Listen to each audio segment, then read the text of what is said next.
قال رسول الله صلى الله عليه وسلم রাসূলুল্লাহ সাল্লাল্লাহু আলাইহি ওয়াসাল্লাম বলেন, বিক্রেতা বিক্রি করার সময়, ব্যবসায়ী ব্যবসা করবে, বেচা কিনা করবে, তার বেচা কিনার মালের মধ্যে, সম্পদের মধ্যে যেই জিনিসগুলো বিক্রির জন্য আনছে, বিক্রির জিনিসের মধ্যে কোনো ত্রুটি আছে সে জানে। ক্রেতা কেনার সময় তাকে বলে দেওয়া, জিনিসটা দেখে নিয়েন, এখানে কিন্তু ত্রুটি আছে। আল্লাহর রাসূল বলেন, ফাইন সাদাকা, বিক্রেতা যদি সত্যি কথা বলে, ওয়া বাইয়িনা বুরিকা লাহুমা ফি বাইইহিমা, আল্লাহ তার এই ব্যবসার মধ্যে, এই সম্পদের মধ্যে বরকত দ্বারা ভরপুর করে দিবে। ওয়া ইন কাতামা ওয়া কাযাবা, আর যদি মিথ্যা বলে, না বলে যে না এখানে কোনো সমস্যা নাই, ত্রুটি নাই, আল্লাহর রাসূল বলেন ব্যবসা করে মনে হইতেছে অধিক লাভবান হয়েছে, অনেক বেশি লাভ করেছে, কিন্তু বাস্তবে আল্লাহ তাআলা এর মধ্যে থেকে বরকতকে নষ্ট করে দিয়েছে।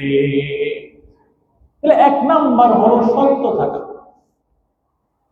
ব্যবসার মধ্যে সত্য থাকা, জীবনের মধ্যে সত্য থাকা।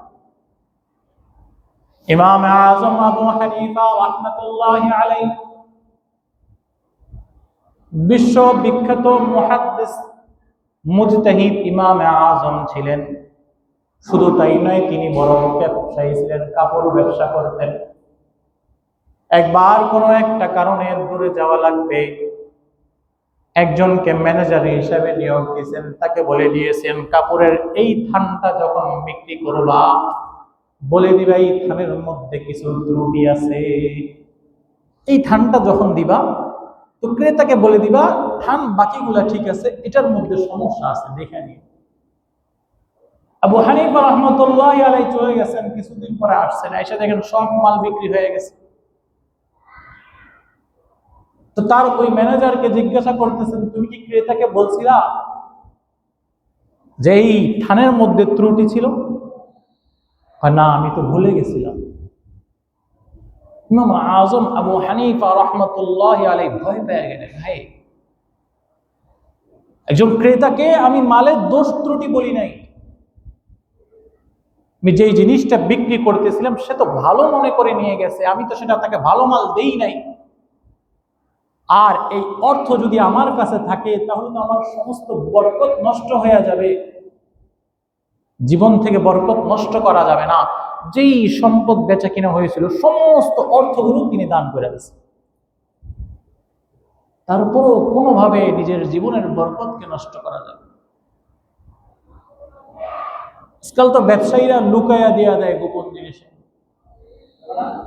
বাচ্চা গেলে, পোলাপাইন গেলে গোপনে ধরাইয়া দেয় খারাপ জিনিসটা, বাসি জিনিসটা, নষ্ট জিনিসটা কোনো মতে গোছায় দেয়। এরপরে সেই ব্যবসায়ীর কাছে শুনবেন যে তার ব্যবসা চলেই না, ব্যবসা চলেই না, ভালোই হয় না। কেমনে হবে ভাই?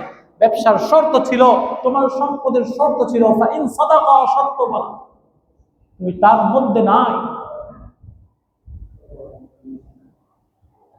এজন্য বরকত লাভের এক নাম্বার শর্ত হলো সত্যের উপর থাকা, সত্য বলা।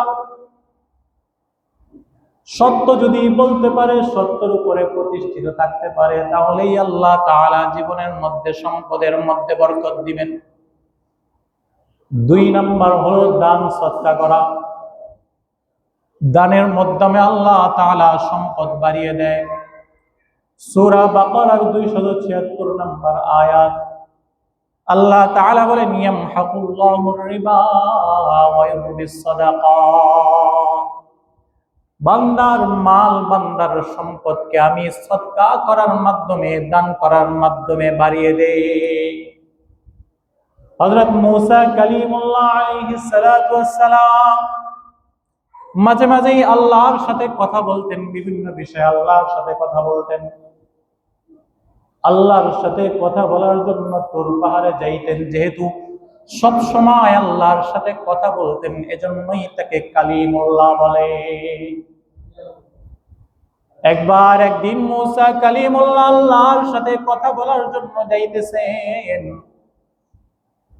পথের মধ্যে এক ধনী ব্যক্তি মূসা কালিমুল্লাহকে ধরছেন, ধরে বলতেছেন, ওগো আল্লাহর নবী, আমার অনেক সম্পদ হয়ে গেছে, এই সম্পদের হিসাব রাখতে পারতেছি না, এত বেশি সম্পদের মালিক আমি হয়ে গেছি, যেই সম্পদের বোঝা আমি বহন করতে পারি না। আল্লাহর কাছে যায় বলেন যেন আল্লাহ তাআলা আমার সম্পদগুলিকে কমায় দেয়। মুসা কালিমুল্লাহ ওই ব্যক্তির অভিযোগ নিয়ে হাঁটা দিছেন। কিছু দূর যাওয়ার পথে আরেকজন পথিকের সাথে সাক্ষাৎ।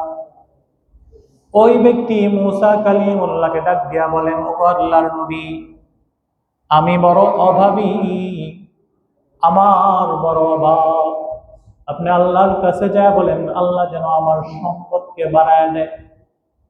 মুসা কালিমুল্লাহ আল্লাহর কাছে যায় ওই ব্যক্তির ফরিয়াদ বর্ণনা করলেন। আল্লাহ বলেন, যেই ব্যক্তি অভাবী তাকে বলো আমার কাছে বেশি বেশি শুকরিয়া আদায় করতে। যদি সে আমার কাছে বেশি বেশি শুকরিয়া আদায় করে, লা ইন শাকারতুম লা আযীদান্নাকুম, শুকরিয়ার কারণে আমি অবশ্যই তাকে সম্পদশালী বানায় দিব। আর যেই ব্যক্তি চায় তার সম্পদ কমে যাক, ওই ব্যক্তিকে বলবা সে যেন আমার শুকরিয়া আদায় না করে, আর আমার রাস্তায় যেই সম্পদ দান করে সেই দান করা যেন বন্ধ করে দেয়। মুসা আলাইহিস সালাম আসার পথে অভাবী ব্যক্তিকে বলল, আল্লাহ বলছেন তোমাকে বেশি বেশি শুকরিয়া আদায় করতে, তাহলেই সম্পদ বাড়বে। ওই ব্যক্তি বলে, এমনিই নাই, আর কি শুকরিয়া আদায় করুন, ওই তো অভাবী, আবার শুকরিয়া আদায় করুন।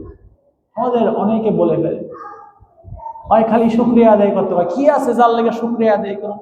একবার ভাবেন নাই আল্লাহ আপনাকে দুইটা হাত দুইটা পা সুস্থ দিয়েছেন, দুইটা চোখ দেখার জন্য দিয়েছেন, আপনাকে সুন্দরভাবে নিঃশ্বাস ফেলানোর মতো সুযোগ দিয়েছেন, হাঁটাচলা করতে পারেন, কত চমৎকার জীবনযাপন করতেছেন, এটা কি আল্লাহর নিয়ামত নয়? যার একটা হাত নাই তার দিকে তাকায় দেখুন তার কি কষ্ট, যার দুইটা পাও নাই তার দিকে তাকায় দেখেন তার কি কষ্ট, যার চক্ষু নাই তার দিকে তাকায় দেখেন চোখ হারার কি বেদনা। আল্লাহ আপনাকে সব দিয়েছে, তাহলে সর্ব অবস্থায় আল্লাহর শুকরিয়া আদায় করা। এবার দ্বিতীয় ব্যক্তি যে বলছে সম্পদ কমায় দেওয়ার কথা, মুসা কালিমুল্লাহ তাকে বলেন, সম্পদ যদি কমায় চাও তাহলে দুইটা কাজ করবা। এক নাম্বার, শুকরিয়া আদায় করা বন্ধ করে দিবা। দুই নাম্বার, আল্লাহর দরবারে যেই দান কর্তা সেই দান করাও বন্ধ করে দিবা। এবার ওই ব্যক্তি বলে, আমি আল্লাহর জন্য শুকরিয়া আদায় করা বন্ধ করতে পারবো না, এটার মধ্যে আমার বড় মজা লাগে, আর আল্লাহর কাছে দান করাও বন্ধ করতে পারবো না, এটার মধ্যেই আমার বড় আনন্দ লাগে। মুসা বলে, যদি তুমি এই দুই কাজ বন্ধ করতে না পারো, জিন্দেগিতেও তোমার সম্পদ কমবে না, আল্লাহ তোমার সম্পদ বাড়াইতেই থাকবে, বাড়াইতেই থাকবে। আমরা দেখেছি বহু ধনবীরকে দেখেছি যারা দ্বীনের জন্য দিল খুলে দান করে, অবাক হয়ে যায় এত লক্ষ লক্ষ টাকা কিভাবে দান করতে পারে। সম্পদ তো কমেই না, উল্টা পরের বছর আরো ডবল দান করে দেয়। সম্পদ বাড়ানো বরকতের আরেকটি কারণ হলো দান সদকা করা, খুব বেশি করে দান সদকা করা। মনে রাখবেন, খুব বেশি করে দান সদকা করা। দানের কথা শুনলে আমাদের কষ্ট লেগে যায়, মসজিদের জন্য চাইলে আমাদের কষ্ট লেগে যায়, মাহফিলের জন্য চাইলে আমাদের কষ্ট লেগে যায়, কিন্তু আমরা দুনিয়ার দাওয়াত খাই, ওখানে 1000 2000 দিয়ে আসি, এক ফোঁটা কষ্ট লাগে। ভাবি একটা মুরগির রোস্ট খাইছি, 2000 টাকা দিলে সমস্যা কি? এখানে যে আপনি টাকা দিবেন, এটার বিনিময়ে আল্লাহ তাআলা